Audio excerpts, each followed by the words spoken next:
Baik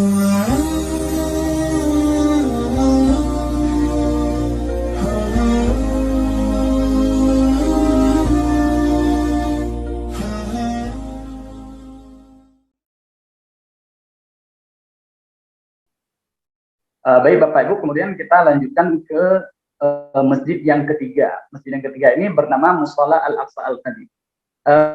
Ini Musholla Al-Aqsa Al-Qadim ini berada tepat di bawah Masjid Qibli. Ini di foto yang saya tampilkan ini adalah gerbang untuk masuk ke Musholla Al-Qadim, karena dia itu berada di bawah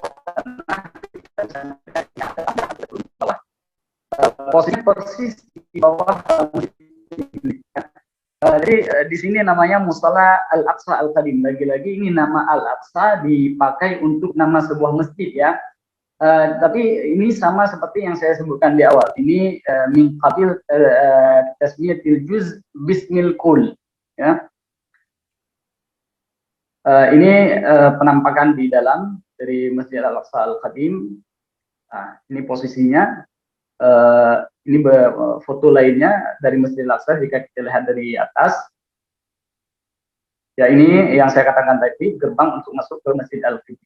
Baik, kemudian yang paling terkenal di Masjid Al-Aqsa itu adalah ini, Masjid Kubah Batu, ataupun dalam bahasa Arabnya disebut As-Sakhrah, ya, Qubbatus Sakhrah, ataupun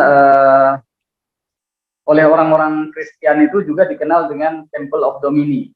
Ya, karena kenapa Temple of Domini? Karena ini Masjid Kubah Batu ini ketika tentara salib datang ke Al-Aqsa pernah dialihfungsikan menjadi sebuah gereja. Kemudian pertanyaannya, kenapa sebagian orang salah kaprah mengatakan bahwasanya Masjid Al-Aqsa inilah yang Masjid Al-Aqsa yang berkubah emas ini.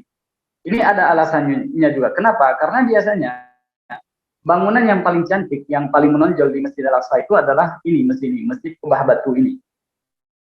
Karena sangat menonjol dan keindahannya itu melebihi dari bangunan-bangunan yang lain, maka Al-Aqsa itu sering masjid ini, Masjid Kubah Batu ini sering dijadikan sebagai simbolnya Masjid Al-Aqsa.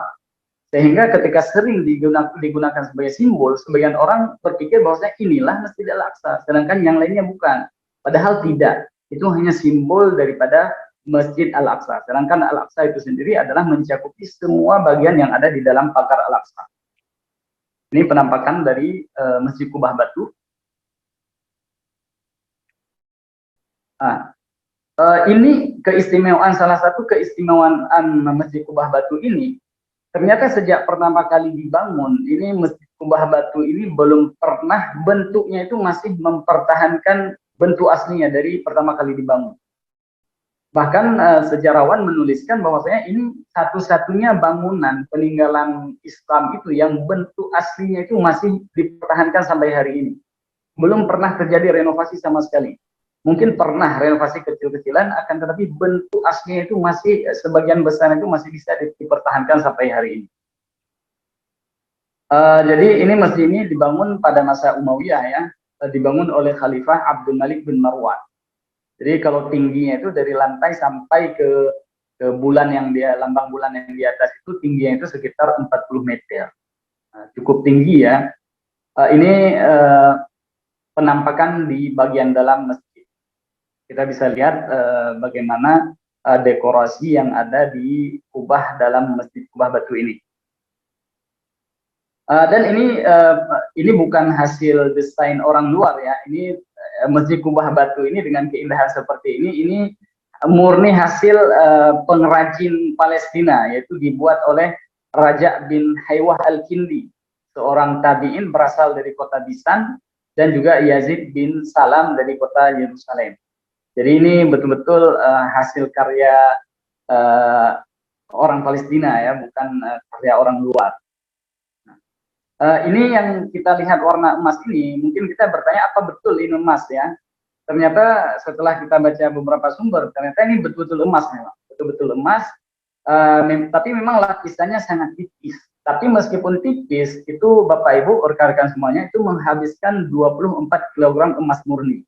Ya, pada saat tentara salib datang ke Al-Quds tahun 490 Hijriah, Masjid Kubah Batu diubah menjadi gereja. Nah, karena diubah menjadi gereja, mereka juga mengubah namanya menjadi dalam bahasa Arab disebut dengan Ma'badur Rabb. Ma'badur Rabb itu adalah tempat penyembahan Tuhan, atau dalam bahasa Inggrisnya disebut dengan Temple Domain. Kemudian selanjutnya rekan-rekan yang dirahmati oleh Allah, di sini ada Masjid Al-Buraq. Masjid Al-Buraq ini kenapa namanya Buraq? Karena ini di tanda panah, di awal tanda panah itu ada itu dinding ratapan ataupun dinding Buraq. Jadi menurut riwayat disebutkan bahwasanya Nabi Shallallahu Alaihi Wasallam di malam Isra Mi'raj ketika datang ke Masjid Al-Aqsa, itu Rasulullah mengikat tunggangannya yang bernama Buraq itu di dinding pagar Al-Aqsa di bagian ini, ataupun disebut dengan dinding Buraq ini atau dinding ratapan. Di dinding inilah Rasulullah memarkirkan kudanya tunggangannya yang bernama Buraq. Maka dari situ dibangunlah sebuah masjid di situ dengan nama Masjid Buraq. Akan tetapi karena posisinya itu memang dekat dengan dinding ratapan, maka masjid ini jarang dibuka. Artinya kalau kita hari ini datang ke Palestina, maka kita mungkin sangat kecil kemungkinan kita bisa masuk ke masjid ini. Kenapa? Karena di situ dijaga ketat oleh militer Israel. Kenapa dijaga militer Israel? Karena mereka takut kita akan melakukan serangan atau membunuh orang-orang Yahudi yang ada di dinding ratapan. Kita bisa lihat ini adalah bagian dalam dari Masjid Buraq ini. Jika kita perhatikan dengan baik-baik, itu di dinding itu ada rekan-rekan bisa melihat di salah satu bagian dinding, di situ ada besi seukuran genggaman orang dewasa. Katanya disitulah Rasulullah mengikat Buraq di malam Isra Mi'raj. Nah, jadi posisi masjid ini juga berada di bawah tanah. Jadi kita untuk sampai ke masjid ini kita harus turun tangga untuk sampai di sini. Nah, ini penampakan dari dinding ratapan atau tempat sembahan orang Yahudi. Ya. Ini Bapak Ibu yang dirahmati oleh Allah Subhanahu Wa Taala, ini halaman kosong ini yang hari ini dikuasai oleh orang Yahudi. Ini dulunya adalah permukiman warga Palestina yang itu di situ berada di situ ditinggalin oleh orang-orang Maroko atau disebut dengan Al-Magharibah, orang-orang Maroko yang datang bersama Salahuddin Al-Ayyubi untuk menaklukkan Al-Quds dari tangan tentara Salib. Jadi setelah Al-Quds itu berhasil ditaklukkan, maka ini di distrik inilah Salahuddin mewakafkan distrik ini untuk orang-orang Maroko agar mereka tinggal di sini dan tidak kembali lagi ke Maroko. Tapi kemudian setelah Israel berhasil menguasai Yerusalem pada tahun 1967, itu hanya dalam rentang waktu 3 hari, ini distrik ini berhasil dihancurkan, dibumi ratakan dengan bulldozer Israel.